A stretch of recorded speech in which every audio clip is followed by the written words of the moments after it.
यत्कीर्तनं यत्स्मरणं यदीक्षणं यद्वन्दनं यत्श्रवणं यदर्हणं लोकस्य सद्यो विधुनोति कल्मषं तस्मै सुभद्रश्रवसे नमो नमः। परम मंगलमयी भगवत स्वरूपा भगवान श्री बालकृष्ण की वाङ्मयी विग्रह प्रतिकृति श्रीमद्भागवत महापुराण के अंतर्गत रास पंचाध्यायी में पंच प्राणों में गोपियों के आर्त स्वर में उद्धृत गोपी गीत की चर्चा में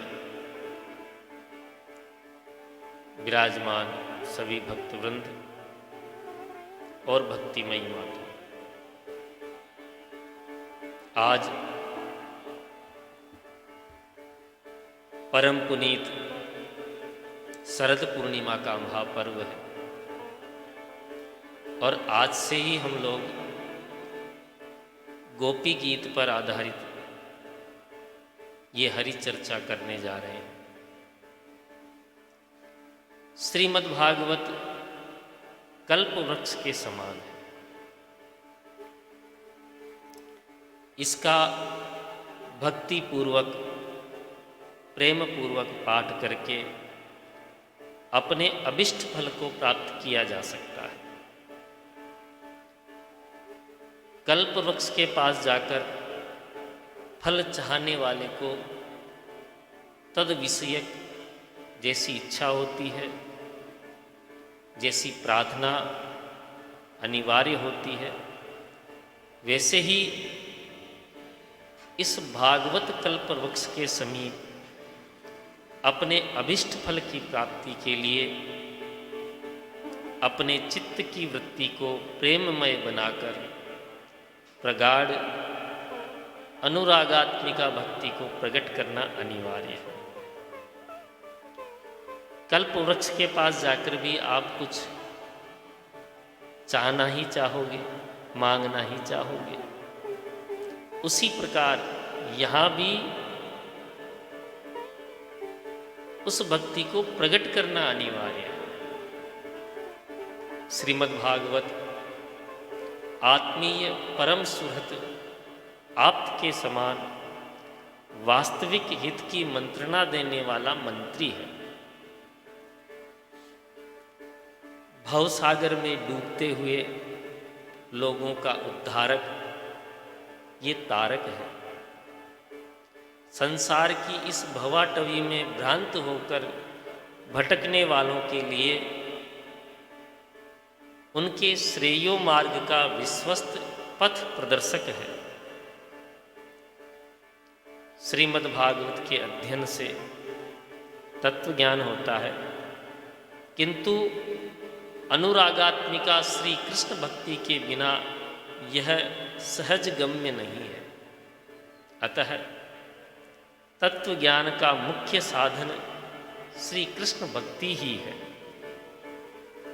श्रीमद्भागवत समस्त सुख संतोष शांति कल्याण को देने वाले और आध्यात्मिक आदि भौतिक और आदि देहिक ये तीनों प्रकार के तापों को नष्ट करने वाला है।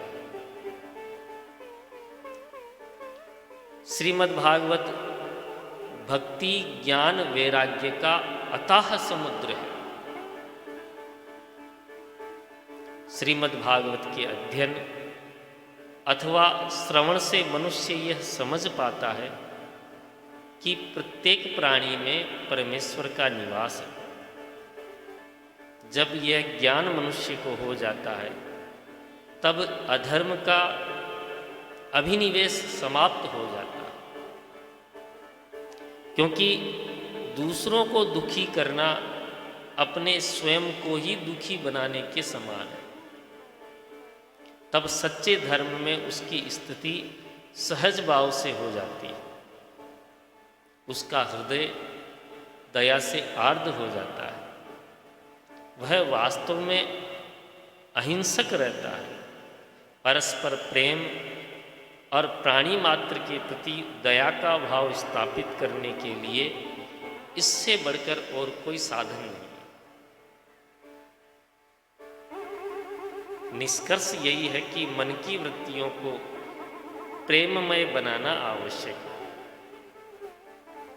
भगवत चरणारविंद में, भगवत सौंदर्य के दर्शन में, भगवान के गुण गणों में, श्रवण कीर्तन में तथा भगवान की मधुर लीला के माधुर्य में जिसकी मनोवृत्ति प्रेममय हो जाती है, उसका मन सांसारिक सुखाभासों में नहीं उलझा करता।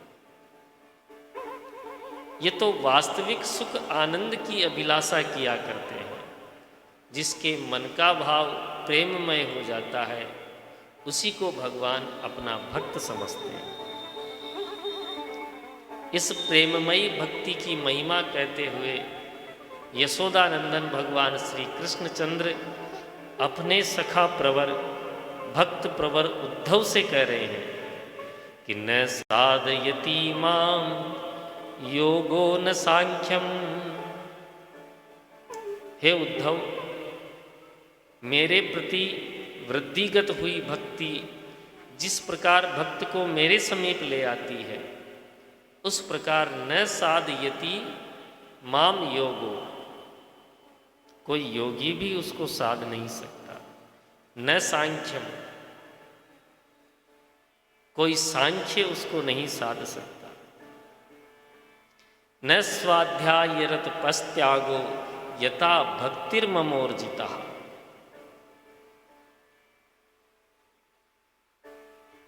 भगवान श्री कृष्ण कहते हैं एकादश स्कंद में, हे उद्धव, भक्त्याह में कया ग्राह्य श्रद्धयात्मा प्रिय सताम भक्ति ही पुनातिमान निष्ठा स्वपाकानपि संभवात।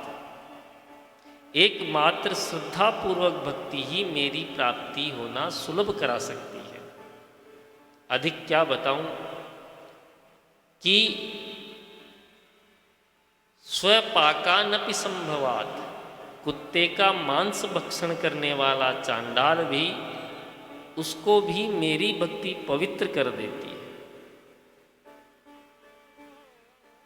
इसलिए भक्ति के आवेश में जिसकी वाणी गदगद हो गई, चित्त द्रवित हो गया, कभी रोता है, कभी हंसता है, कभी संकोच त्याग कर उच्च स्वर में हरि गुणगणों को गाने लगता है, कभी नाचने लगता है, वह मेरा भक्त स्वयं तो पवित्र होता ही है, साथ ही साथ इन तीनों लोकों को भी पवित्र कर देता है। वाग्गदगदा द्रवते यस्य चित्तः रुदत्यभीक्ष्णं हसति क्वचिच्च विरज्य उद्गायति नृत्यते च मद्भक्ति युक्तो भुवनम पुनाति। तीनों लोगों को पवित्र कर देता है। भक्ति से भगवान वश में हो जाते हैं, ये तो आप सबने सुना ही है। भगवान स्वयं कहते हैं, अहम भक्त पराधीनो यह स्वतंत्र इव द्विज। जब दुर्वासा जी अम्बरीश जी के पास आए तो भगवान ने सुदर्शन चक्र के द्वारा दुर्वासा जी को दौड़ाया। तब दुर्वासा जी भागते भागते भगवान नारायण की शरण में गए। तब भगवान कहते हैं, दुर्वासा जी मैं आपकी रक्षा नहीं कर सकता, आपकी रक्षा तो अम्बरीश जी ही कर सकते हैं, मैं भी परतंत्र हूँ। तब भगवान कहते हैं, अहम भक्त पराधीनो यह स्वतंत्र इव द्विज। मेरे साधु हृदय भक्तों ने मेरे हृदय को अपने वश में कर रखा है। मेरा ये हृदय सदैव उन भक्तों के अधीन रहता है। इसलिए हे ब्रह्मन, अपने भक्तों का एकमात्र आश्रय मैं ही हूँ, उनका और कोई आश्रय नहीं है। भगवान ने यहाँ तक कह दिया कि अनुव्रजाम्य हम नित्यम पूयेयेंग्रि रेणु भी। मैं उन भक्तों के पीछे पीछे सदा इसलिए चलता हूँ कि उनकी चरण रज से मैं पवित्र हो जाऊं। भक्ति की बड़ी अद्भुत महिमा है महाराज। भक्ति वह अनुपम वस्तु है कि जिसके पास होती है वह जो कुछ चाहता है वह उसे सद्यः मिल जाती है। गीता में भगवान स्वयं कहते हैं, भक्त्या त्वनन्या शक्य अहमेवं विधोर्जुनः ज्ञातुं द्रष्टुं च तत्त्वेन प्रवेष्टुं च परन्तपः। हे परंतप, हे अर्जुन, अनन्य भक्ति के द्वारा ही मुझे इस प्रकार से देखा जा सकता है, मेरे यथार्थ स्वरूप को जाना जा सकता है, मेरे साथ एक ही भाव को भी प्राप्त किया जा सकता है। श्रीमद् भागवत का 10वें स्कंद तो भक्ति रस के अथाह सागर का ज्वार भाटा स्वरूप ही है। इस 10वें स्कंद में भगवान की विविध मधुर लीलाओं का वर्णन है, जो सहृदय भक्तों को हृदय को भक्ति रस से आप्लावित कर देता है। किंतु इस संसार में कुछ ऐसे नर पशु या नर कृमि है जिनके हृदय का निर्माण ब्रह्मा जी ने मानो पाषाण से कर दिया। वे भाग्यहीन नर पशु भगवान पर भी आक्षेप करके अपनी नर पशुता अथवा पाषाण हृदयता को प्रकट करते हैं। उनके आक्षेप ये है कि जबकि भगवान का अवतार सज्जनों के संरक्षणार्थ और दुर्जनों के संहारार्थ और धर्म की स्थापना के लिए होता है, विनाशाय च दुष्कृता, अतः भगवान को आदर्श रूप में रखा जाता है, तब उनकी लीलाओं में चोरी, कपट, काम, रमण आदि के प्रसंग क्यों आते हैं? विद्या व्यासंग तथा श्री कृष्ण की भक्ति सुधारस का निरंतर पान करने वालों के मन में इस प्रकार के कुतर्क तरंग कभी नहीं उठते। श्रीमद् भागवत एवं श्रीमद् भगवत गीता के अनुशीलन से वे कुतर्क तरंग स्वयं ही शांत हो जाते। भगवान का प्रत्येक कार्य आदर्श स्वरूप ही है। जिनके शरण जाने पर अथवा जिनका नामस्मरण करने मात्र से साधारण प्राकृत मनुष्य में भी झूठ, कपट, चोरी, व्यभिचार आदि दोष नहीं रहते, तब प्रत्यक्ष भगवान में उन दोषों की कल्पना करने का दुस्साहस ये भाग्यहीन नर पशु के सिवा और कौन कर सकता है? भगवान न कभी दुर्जनों को प्रोत्साहन देते हैं, न कभी धर्म की जड़ ही उखाड़ते। वे स्वयं अपने मुख से कहते हैं, यद यदाचरति श्रेष्ठस् तत्तदेवोत्तरो जनः स यत् प्रमाणं कुरुते लोकस्तदनुवर्तते। भगवान कहते हैं, श्रेष्ठ पुरुषों का आचरण का ही अनुसरण लोग किया करते। श्रेष्ठ पुरुषों के प्रमाणित व्यवहार का आचरण ही अन्य लोग करते हैं।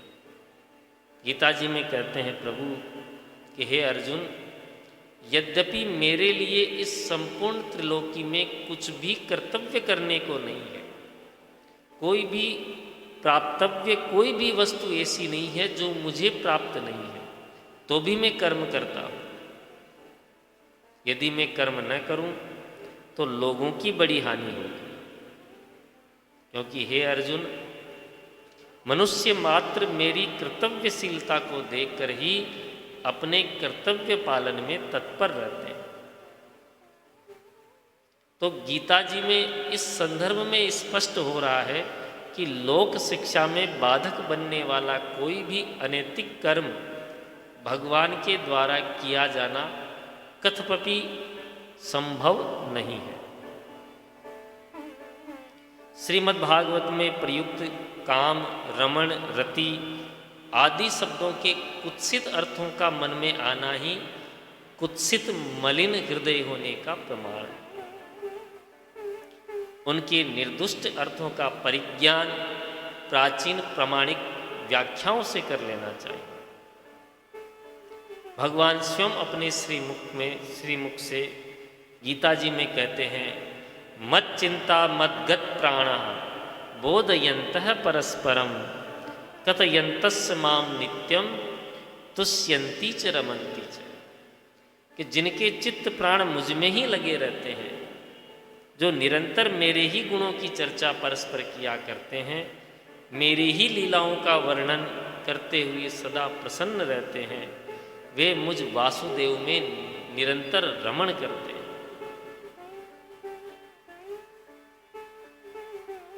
प्रथम श्लोक में साधनावस्था का वर्णन है। अभी साधक को भगवान की साधना प्राप्त नहीं हुई। द्वितीय श्लोक में साधक भक्त की मानसिक स्थिति का वर्णन है। तेषां सतत युक्तानां भजतां प्रीतिपूर्वकं ददामि बुद्धि योगम तम येन मापूपयान्ति ते। मन की भावना से ही भगवान को देखता है। निष्कर्ष ये है कि भगवान पर कुत्सित क्रियाओं का आरोप करना अपनी ही कुत्सित क्रियाओं को उजागर करना। भक्त के शांत, दास्य, सख्य, माधुर्य आदि अनेक भाव रहते हैं। ये सभी भाव समान कोटि के ही समझने चाहिए। अपने अपने क्षेत्र में सभी भाव श्रेष्ठ हैं।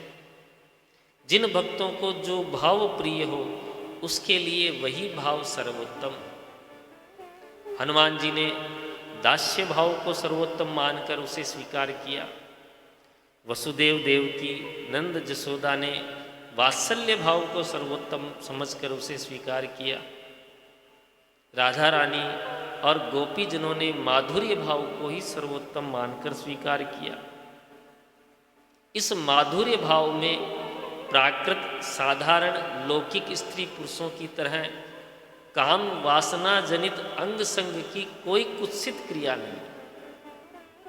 यह तो परम पवित्र भाव। भक्त अपने भगवान को इस भाव में सर्वथा आत्मसमर्पण कर देता है। उनके मधुर चिंतन, मधुर नाम स्मरण, मधुर भाषण, मधुर मिलन, इन सब में मग्न रहता है। कृष्णस्तु भगवान स्वयं। भगवान श्री कृष्ण साक्षात परब्रह्म परमेश्वर है। वे समस्त दोषों से सदा और सर्वथा रहित रहते हैं। वे समस्त कल्याणमय गुण गणों से सर्वदा और सर्वथा संपन्न है। उनके नामस्मरण से, उनके गुण, उनकी लीलाओं के श्रवण, मनन, चिंतन, कथन से ही मलिन से मलिन मनुष्य भी परम पवित्र होकर परम पद को प्राप्त हो जाता है। अतः साक्षात उनमें किसी भी दोष की कल्पना कैसे की जा सकती है? उनमें दोष की कल्पना करना अपने ही दोषों को उद्घाटन करना है। कृष्णं कमलपत्राक्षं नार्चयिष्यन्ति ये नराः जीवन्मृतास्तु ते ज्ञेया न संभाव्यः कदाचन। कमल नयन भगवान श्री कृष्ण का जो पूजन नहीं करते, वे जीवित होते हुए भी मृत तुल्य है, मुर्दे के समान है। ऐसे लोगों से तो बात तक नहीं करनी चाहिए। गोपियों के प्रेम की प्रशंसा भगवान श्री कृष्ण ने स्वयं अपने श्री मुख से की है। उद्धव जैसे ज्ञानी भक्तों ने मुक्त कंठ से उनके अनुपम प्रेम की सराहना की। गोपियां यदि स्वेरिणी उल्टा होती तो भगवान उनकी प्रशंसा कैसे करते? क्यों उद्धव जैसे ज्ञानी भक्त उनकी चरण धूलि की कामना करते? गोपियों की भक्ति सर्वथा अव्याभिचारिणी और अहेतु की थी। उनका श्री कृष्ण के प्रति पवित्र भाव था। तदनुसार ही उनकी लीला भी, रास लीला भी अत्यंत पवित्र थी। उनका चलना, उनका बोलना, उनका मिलना, उनका नाचना गाना सभी कुछ पवित्र था, आनंद और प्रेम से परिपूर्ण था। भगवान की भक्ति की साधना करते करते जब काम क्रोधादि दोषों का समूलोन्मूलन तक हो जाता है तो भगवत भक्ति की आदर्शभूत गोपियों में कामादि दोष की कल्पना करना अपने ही दूषित हृदय का परिचायक देना है। उनका रास भगवान के प्रेम का मूर्त रूप था। प्रेममय भगवत भक्ति की भागीरथी के पवित्र जल में स्नान किए बिना मनुष्य जीवन सुख शांतिमय नहीं बना सकता। श्रीमद् भागवत में नवधा भक्ति का निरूपण किया गया। श्रवणम कीर्तनम विष्णु स्मरणम पाद सेवनम अर्चनम वंदनम दास्यम सख्य आत्मनिवेदनम। यह 9 प्रकार की भक्ति और 10वीं भक्ति प्रेम लक्षणा भक्ति, 11वीं पराभक्ति है। भक्ति की प्रथम सीढ़ी बाह्योपासना है, बाहर की उपासना, और दूसरी सीढ़ी अंतरोपासना है। पाद सेवन, अर्चन, वंदन, दास्य, सख्य, ये 5 भक्ति मार्ग के बहिरंग साधन हैं। स्मरण और आत्मनिवेदन ये अंतरंग साधन है, और श्रवण तथा कीर्तन ये 2 बाह्य अंतर मिश्र साधन हैं। इन साधनों से बहिर्मुख वृत्ति को अंतर्मुख किया जाता है। भक्ति का मुख्य लक्षण यही है कि भक्ति बहिर्मुख वृत्तियों को लौकिक पदार्थों से हटकर अंतर्मुख बन जाए,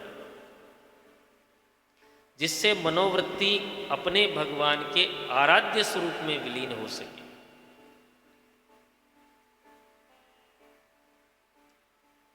प्रधान रूप से रहने वाली अहम वृत्ति को मूल स्वरूप में समन कर देना ही भक्ति की परिकाष्ठा है,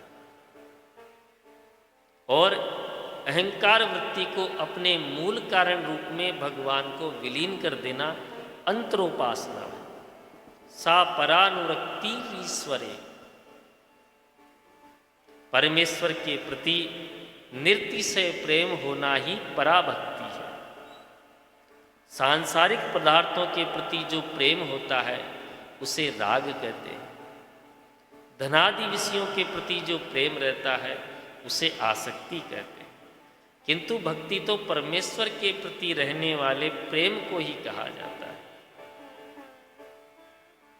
महाराज, आजकल के शिक्षित कहलाने वाले दरिद्र वृत्ति के भाग्यहीन लोग भक्त शब्द का दुरुपयोग करते दिखाई देते। कहते हैं ये तो बेचारा बड़ा भक्त है, अर्थात पुरुषत्व से हीन है अथवा पाखंडी है। इस प्रकार भक्ति का मजाक उड़ाए पाए जाते हैं।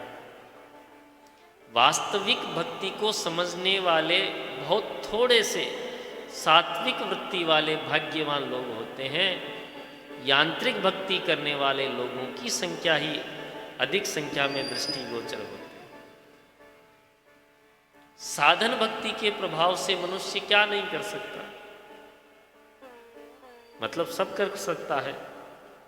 विशुद्ध भक्ति और भगवत चरणारविंद में उत्कट प्रेम होने पर मनुष्य में देवीय ऐश्वर्य प्रकट होने लगता है। जो व्यक्ति केवल परमेश्वर में ही अपना सर्वस्व या परमेश्वर को अपना सर्वे सर्वा समझता है, वह असंभव से असंभव कार्य को भी संभव कर देता है। किस प्रकार? ध्रुव जी जैसा छोटा सा बालक घने वन में बैठकर, अकेला बैठकर भगवत भक्ति में तन्मय हो जाता है। आधारम महदादीनां प्रधान पुरुषेश्वर है, ब्रह्म धारयमानस्य त्रयो लोकश्च कंपिरे। तीनों लोकों को कंपायमान जो कर देता है, यह है भगवत भक्ति का पराक्रम। संसार में सभी लोगों की इच्छा प्रायः दुखों की निवृत्ति से लेकर होती है। आज के यांत्रिक युग में मानव शारीरिक कष्ट से पीड़ित हो रहा है, अनेक प्रकार की चिंताएं, भय आदि मानस क्लेशों से संतप्त हो रहा है। कुछ लोग दुख और क्लेश को अल्प समय तक ही भूल जाने के लिए मादक पदार्थों का सेवन करते हैं, किंतु नशे की खुमारी उतरते ही बेचारे अधिक दुखी हो जाते हैं और नशे का सेवन से उनका शरीर भी जर्जर हो जाता है, मन और बुद्धि शिथिल हो जाती है। कुछ लोग संगीत से, वाद्य यंत्रों से दुख क्लेश का विस्मरण चाहते हैं, किंतु उससे भी अल्पकाल के लिए ही दुखों से निवृत्ति होती है। बाह्य आभ्यंतर शांति उनको ये सब चीजें नहीं दे सकती। जीवन की समस्त चिंताओं से, समस्त क्लेशों से और विपत्तियों से छुटकारा पाने की इच्छा हो तो भक्ति रसायन का ही सेवन करना होगा। इसके समान सस्ती, सुलभ और महोषधि विश्व में कहीं नहीं। भागवत जी में आता है, हरि स्मृति ही सर्व विपद विमोक्षण। यह स्मरण भक्ति ही समस्त विपत्तियों को समूल नाश कर देती है। जब मन भगवान के चरणारविंद में शरणागत होकर तन्मय हो जाएगा, तब जगत और उससे होने वाले क्लेशों की प्रतीति ही नहीं होगी। इस प्रकार अपने आराध्य देव में मन को विलीन करने से देह गेह की सुधि नहीं रहेगी।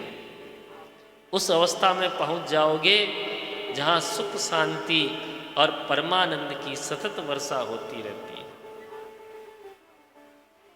प्रेममयी भक्ति का प्रत्यक्ष दर्शन विरह में ही होता है। एक समय की बात है कि भगवान श्री कृष्ण ने नंद बाबा और यशोदा मैया और अपने सखा साथियों को अपना कुशल समाचार देने और उनका कुशल समाचार लाने के लिए अपने परम सखा उद्धव जी को ब्रज में भेजा। भक्त शिरोमणि श्री उद्धव जी ने ब्रज में आकर के ब्रजवासियों के साथ कई मास बिता दिए। प्रतिदिन प्रतिक्षण ही सबके साथ श्री कृष्ण की चर्चा, प्रातःकाल करते रात हो जाती। तदंतर एक दिन जब मथुरा लौटने के लिए उद्धव जी रथ में बैठे, तब उन्होंने सभी से पूछा कि भगवान श्री कृष्ण से आपका क्या संदेश कहूं। तब नंदादयोनुरागेण प्रावोचन श्रुवोचनः, नेत्रों से आंसुओं की धारा सतत बह रही है। ऐसी स्थिति में नंद बाबा आदि लोग आकर कहने लगे कि आप भगवान को हमारी ओर से ये कहना कि मनसो वृत्तयो न स्यु कृष्ण पादाम्बुजाश्रया, हमारे मन की वृत्तियां आपके चरणारविंद में सदा सर्वदा लगी रहे। और वाचो विधायि निर्नाम्नान, हमारी वाणी आपके नाम का सदैव स्मरण करती रहे। और कायस्तत्प्रहृणादिषु, हमारी काया, हमारा ये शरीर आपको प्रणाम करने में सदैव लगा रहे। इस प्रकार जीवन भर की कमाई के भलाई के पथ स्वरूप मन, वचन और काया में सुधार की मांग कर चुकने पर उद्धव जी ने पूछा, बस या और भी कुछ कहना है? तब उन्होंने कहा कि अभी और कहना है। कर्म विभ्रम्यमाणानां यत्र क्वापि स्वरेच्छया मंगलाचरितेर्दानिर्मतिर्न कृष्ण ईश्वरे।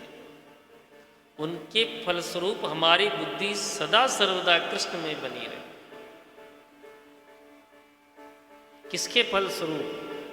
जितने भी जीवन में दान किए हो, मंगलमय आचरण किए हो, धर्म कर्म किए हो, ये है भक्ति का स्वरूप। भक्तों को भगवत प्रेम का उन्माद वियोग संयोग दोनों अवस्थाओं में होता रहता है।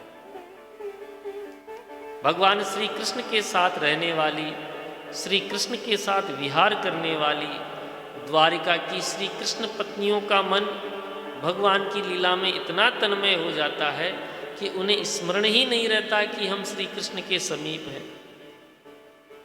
एक ही समय उन्हें कभी दिन की प्रतीति होती है, कभी रात्रि की। वे न जाने क्या बोल रही हैं। उसी तरह गोपियों का हृदय और उनका प्रेम अनिर्वचनीय है। वे गोपियां प्रेममय है, श्री कृष्णमय है, अमृतमय है। उनका हृदय, उनका प्रेम, उनके भाव, ये अमृत स्रोत कभी कभी स्वयं वाणी के साथ बाहर निकल कर आते हैं। वे जब बोलना चाहती है तब बोला नहीं जाता, और जब मौन रहना चाहती है तब बोल जाती है। उनके दिव्य भाव दर्शनीय है। वेणुगीत में कहती है गोपियां कि हे सखी, जब सायंकाल हो जाता है, गायें ब्रज में आने लगती है, उनके पीछे पीछे ग्वाल बालों के संग बांसुरी बजाते हुए श्री कृष्ण और बलराम ब्रज में प्रवेश करते हैं। तब उनकी स्नेह भरी चितवन का रस जो लेता है, उसी का जीवन सफल है, उसी की आंखें धन्य है। कितना विचित्र वेश रहता है उनका।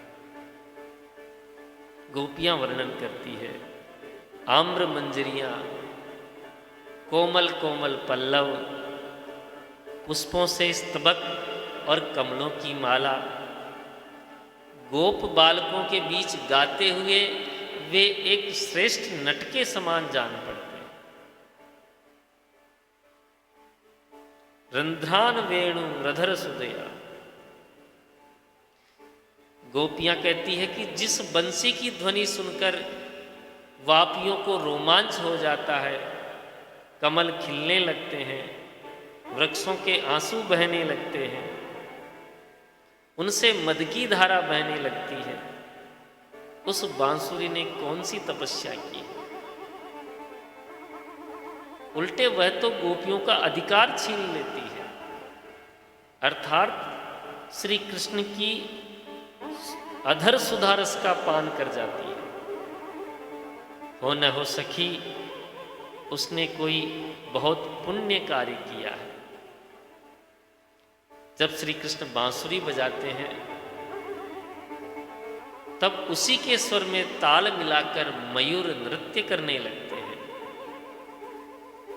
हिंसक वन्य जीव भी अपना स्वभाव त्याग कर प्रेममय मुग्ध हो जाते हैं।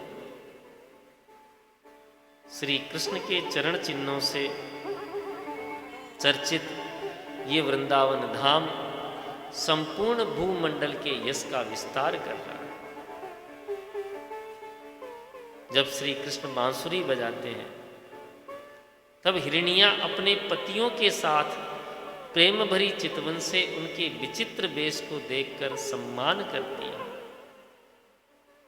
वे पशु होकर भी धन्य हैं। उनका मधुमय संगीत, उनके मधुर मनोहर रूप लावण्य का अवलोकन कर दिव्य देवांगनाएं अपनी सुध-बुध खो देती, मूर्छित हो जाती। गायें अपने कान को खड़ा करके पीयूष रस का पान करती है। बछड़े अपने मुंह में लिए हुए दूध को न तो निगल पाते हैं न उगल पाते हैं। उनके हृदय में श्री कृष्ण और आंखों में आंसू।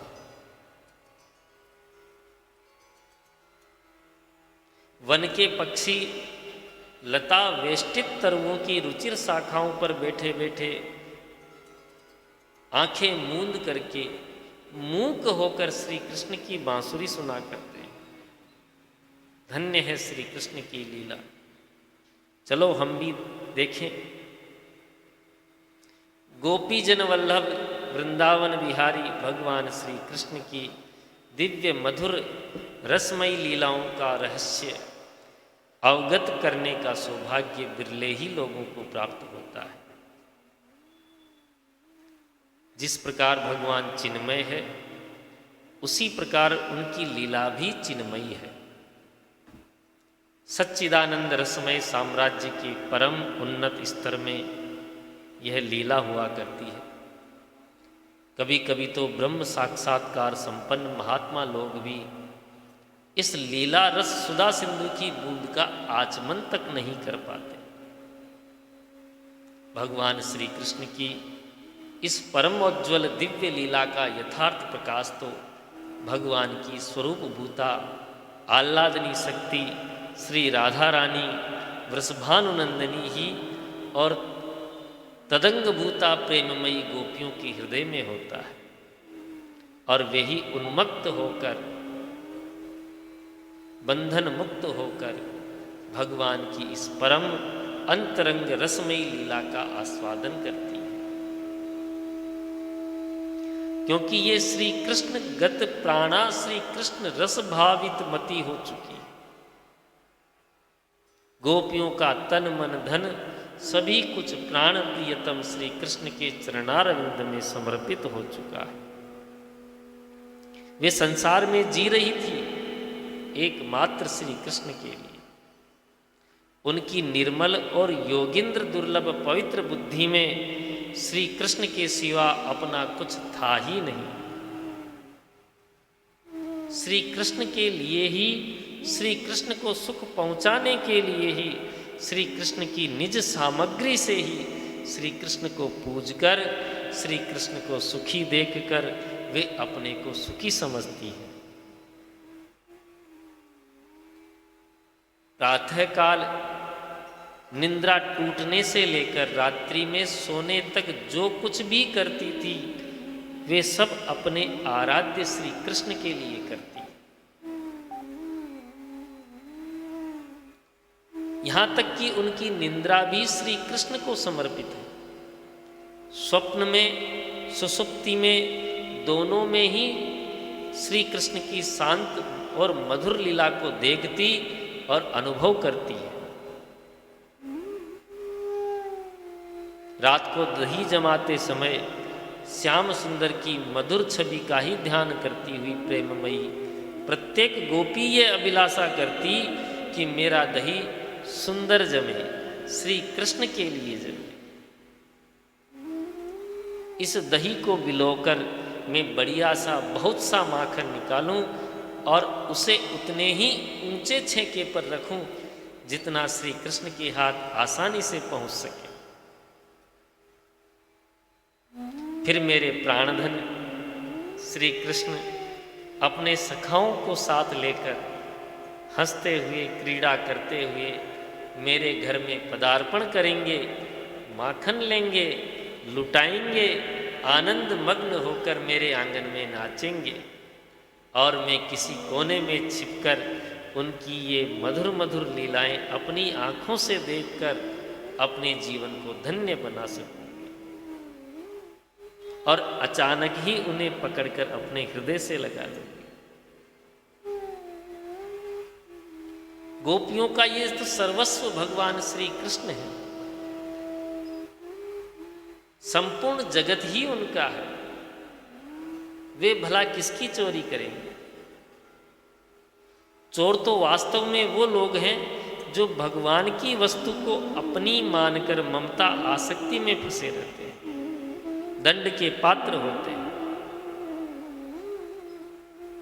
वास्तव में गोपियों ने प्रेमाधिक्य के कारण प्रेम से उनका नाम चोर कहकर पुकारा, क्योंकि वे उनके चित्त चोर तो थे ही। ब्रजे बसंतम नवनीत चोरम गोपांगना नाम चदुकूल चोरम। गोपियां क्या चाहती थी, यह बात तो उनकी साधना से ही स्पष्ट हो जाती है महाराज। वे चाहती थी श्री कृष्ण के प्रति पूर्ण आत्मसमर्पण, श्री कृष्ण के साथ इस तरह घुल मिल जाना कि उनका रोम रोम, मन, प्राण, संपूर्ण आत्मा श्री कृष्णमय हो जाए। शरत काल में उन्होंने श्री कृष्ण की बंसी ध्वनि की चर्चा आपस में की थी। हेमंत के पूर्व ही अर्थात भगवान के विभूति स्वरूप मार्गशीर्ष के महीने में उन्होंने अपनी साधना आरंभ कर दी। अगहन मास में विलंब को वे सहन नहीं कर पा रही थी। शीतकाल में वे प्रातः काल ही यमुना स्नान के लिए जाती। अपने शरीर की परवाह तो उन्हें थी नहीं। बहुत सी कुमारी गोप बालाएं एक साथ जाती, उनमें ईर्ष्या द्वेष नहीं था। ऊंचे स्वर में श्री कृष्ण नाम संकीर्तन करती हुई जाती। उन्हें गांव और जाति बांधुओं से कोई संकोच नहीं होता। वे घर में हविष्यान्न का भोजन करती।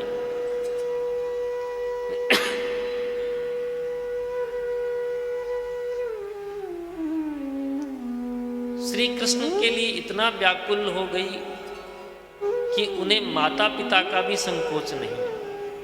वे भगवती कात्यायनी देवी की बालुकामय मूर्ति को विधिवत बनाकर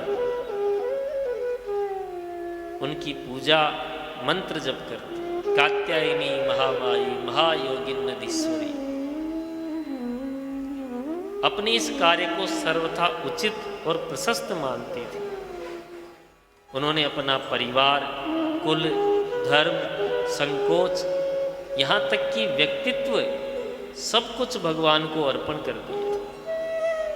वे यही जपती कि एकमात्र नंद नंदन श्री कृष्ण ही हमारे प्राणों के स्वामी हैं।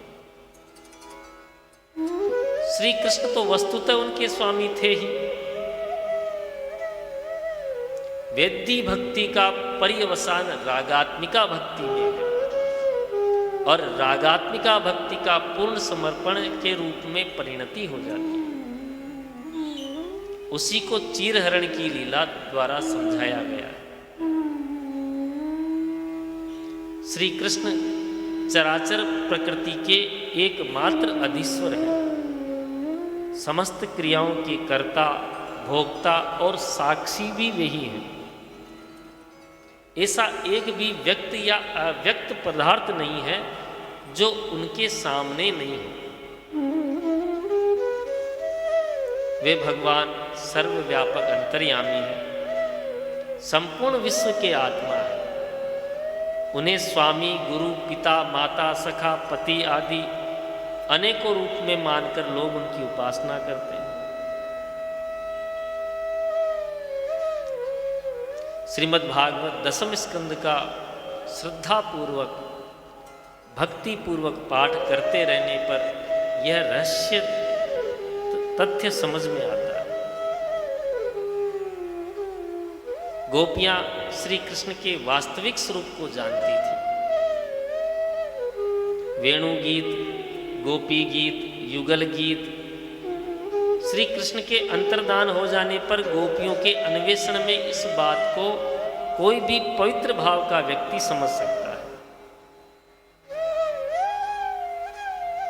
श्रीमद् भागवत में रास लीला के 5 अध्यायों को पंच प्राण कहा गया है। भगवान श्री कृष्ण को परम अंतरंग लीला, निज स्वरूप भूता गोपिकाओं और आह्लादनी शक्ति स्वरूपा श्री राधा रानी के साथ होने वाली भगवान की दिव्याति दिव्य क्रीड़ा इन अध्यायों के माध्यम से कही गई। रास शब्द का मूल है रस। रस स्वयं भगवान श्री कृष्ण ही है। रसो वेश है। जिस दिव्य क्रीड़ा में एक ही रस अनेक रसों के रूप में होकर अनंत अनंत रस का आस्वादन करे, एक ही रस समूह के रूप में प्रकट होकर स्वयं ही आस्वाद्य, स्वयं ही आस्वादक, लीला धाम और विभिन्न आलंबन और उद्दीपन के रूप में क्रीड़ा करे, उसका नाम है रास। रास पंचाध्यायी के अंतर्गत 31वां अध्याय गोपी गीत के नाम से प्रसिद्ध है। यह भागवतासार रस सर्वस्वरूप ही है। गोपियां अपने प्रिय श्री कृष्ण को खोजती हुई उन्हें बुला रही है। गोप बालाएं सोचती है कि हम लोग आनंद कंद परमानंद ब्रजेंद्र नंदन श्री कृष्ण की वेणु ध्वनि से मंत्रमुग्ध हुई सी उनके समीप खिंची चली आई। वैसे ही वे भी हमारे इस गीत से आकृष्ट हुए हमें दर्शन देने आएंगे। अतएव उन्होंने अपना गीत आरंभ किया। इस गोपी गीत में सुबोधिनीकार के कथानुसार 19 प्रकार की गोपियां हैं। उन्होंने अपने अपने अधिकारानुसार 19 प्रकार की स्तुति की। उसके परिणाम स्वरूप भगवान प्रसन्न होकर गोपियों के समक्ष प्रकट हुए। श्रीमद् भागवत के रहस्यवेत्ता श्रीधर स्वामी की अद्वैत मत परक प्रमाणिक व्याख्या सर्वत्र प्रसिद्ध है, आदरणीय है। कतिपय संप्रदाचार्यों ने अन्यान्य विषयों में भी उनसे मतैक्य न रहने पर भी भक्ति के विषय में सभी आचार्यों का उनका एक ही मत है। भक्ति रस के विषय में सभी आचार्य श्रीधर स्वामी की उत्कृष्ट आदर दृष्टि से सम्मान करते हैं। भक्ति और ज्ञान दोनों ही अंतरंग भाव है। अतः वे अंतरंग में रहने वाले परमेश्वर का साक्षात स्पर्श करते हैं। इंद्रियों के द्वारा होने वाले कर्म ज्ञान अथवा भक्ति के सहायक होकर भगवत प्राप्ति में साधक होते हैं।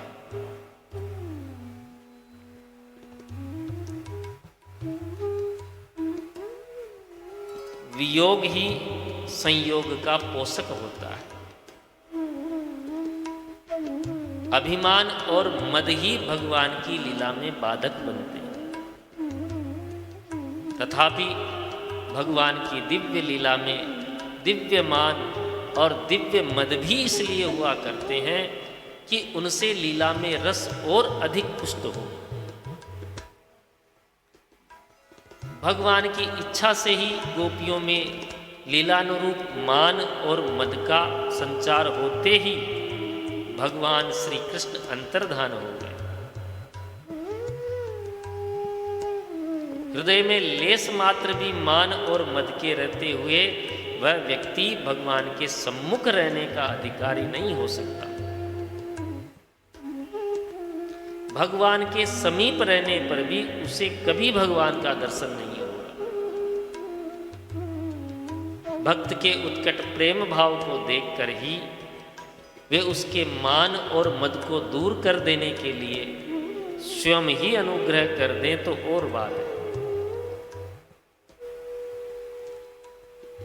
विरह जनित गोपियों में मद और मान से रहित होकर विशुद्ध प्रेम को जब प्रकट करने के लिए तत्पर हो गई, फूट फूट कर रोने लगी। इति गोप्य है प्रगायन्त्य है प्रलपन्तश्च चित्रधा रुरुदु सुस्वरम राजन कृष्ण दर्शन लालसा। गोपियां रात भर उस महान वन में भगवान श्री कृष्ण को ढूंढती फिरी और सब प्रयत्न करके जब थक गई, फिर भी उनका कहीं पता न लगा तो घबराकर उनके प्रेम में फूट फूट कर रोने लगी। उसी समय तासा माविर्भुत छौरी स्मयमान मुखाम्बुज। उन गोपियों को प्रेम से रोती देखकर भगवान से रहा नहीं गया। अंधकार में छिपे हुए भगवान श्री कृष्ण तुरंत मुस्कुराते हुए प्रसन्न वदनम उनके सम्मुख आकर खड़े हुए। ये परम भागवत गोपियां हो गई। उनसे जगत के किसी प्राणी की तिलमात्र भी तुलना नहीं की जा सकती। गोपियों के शरीर प्राण तन सब श्री कृष्णमय हो गए। उनके प्रेमोन्माद का यह गीत गोपी गीत के नाम से प्रसिद्ध है। यह गीत गोपांगनाओं के प्राणों का प्रत्यक्ष प्रतीक है। आज भी भगवत भक्तों को भावमग्न करके श्री कृष्ण के लीला लोक में पहुंचा देता है। सरस हृदय से पाठ करने मात्र से गोपियों की महत्ता और उनके उच्च स्तरीय अधिकार, उनकी भक्ति प्रवणता का ज्ञान पवित्र अंतःकरण वाले व्यक्तियों को हो जाता है। गोपियों के अलौकिक प्रेमोन्माद को देखकर श्री कृष्ण भी अंतर्हित न रह सके। उनके सामने साक्षात मनमथ के रूप में प्रकट हो। उन्होंने मुक्त कंठ से स्वीकार किया कि गोपियां, मैं तुम्हारे प्रेममय भाव का चिर ऋणी रहूंगा। यदि मैं अनंत काल तक भी तुम्हारी सेवा करता रहूं तो भी तुम्हारे ऋण से कभी उऋण नहीं हो पाऊं। मेरे अंतर्धान होने का प्रयोजन तुम्हारे चित्त को दुखाना नहीं, प्रत्युत तुम्हारे प्रेम को और अधिक उज्जवल और समृद्ध करना था। ऐसे परम पवित्र प्रेम की पराकाष्ठा को प्राप्त हुए गीत की व्याख्या, उसका मार्मिक रहस्य बताना जिस किसी का काम नहीं है, उसे तो वैसा ही भक्ति रसाप्लावित वीतराग वैराग्य साम्राज्य सिंहासनारूढ़ श्री कृष्णानुग्रहित महान पुरुष ही अपनी पवित्र रसमयी वाणी से अभिव्यक्त कर सकता है।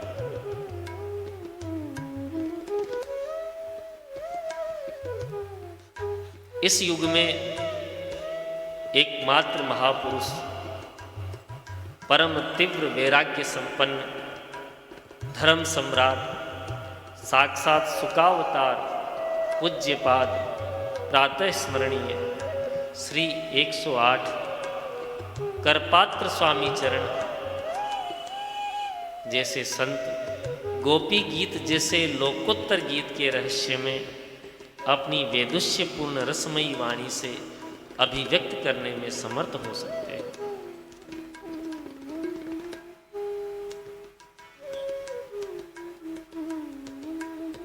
आगे आने वाले दिनों में स्वामी श्री करपात्री जी महाराज की जो व्याख्या की गई है उसी का हम श्रवण करेंगे।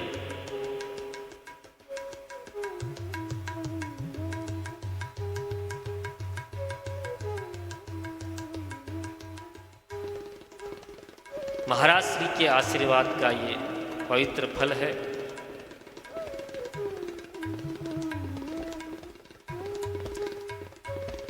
श्रीमद् भागवत महापुराण के 10वें स्कंद का 31वां अध्याय गोपी गीत के नाम से प्रसिद्ध है।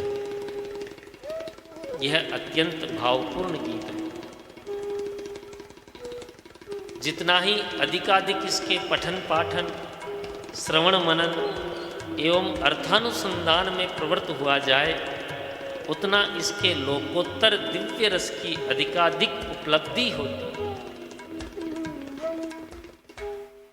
श्री सनातन गोस्वामी कहते हैं कि गोपांगना जनों के गीत का अर्थ एकमात्र श्री कृष्ण परमात्मा ही जान सकते हैं।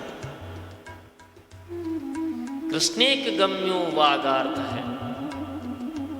गोपांगनाओं का यह वागर्थ एकमात्र भगवान श्री कृष्ण के द्वारा ही गम्य है। जिन रहस्यात्मक वाक्यों का अर्थ केवल अपने रहस्यज्ञ को ही जताना अभिष्ट हो उसको इतर जन भी जानने का प्रयास करें, ये सर्वथा अनुचित है। एतावता गोपांगनाओं के वागर्थ का वर्णन करना भी एक प्रकार से उनके प्रति अपराध ही है। हमारे इस अपराध को जानते हुए भी वे देवियां व्रज सीमंतिनी जन हम पर अनुग्रह करें। श्री गोपांगना जनों के अनुग्रह से श्री श्रीधर स्वामी ने इस गीत का अभिप्राय समझा।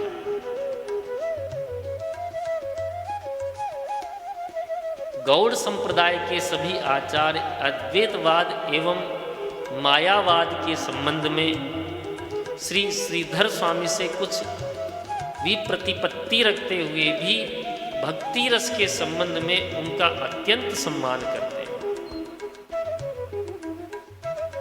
पीतश्री गोपिका गीत सुधा सागर महात्मा नाम श्रीधर स्वामी नाम किंचित दुष्टिच्छ मुपचीयते।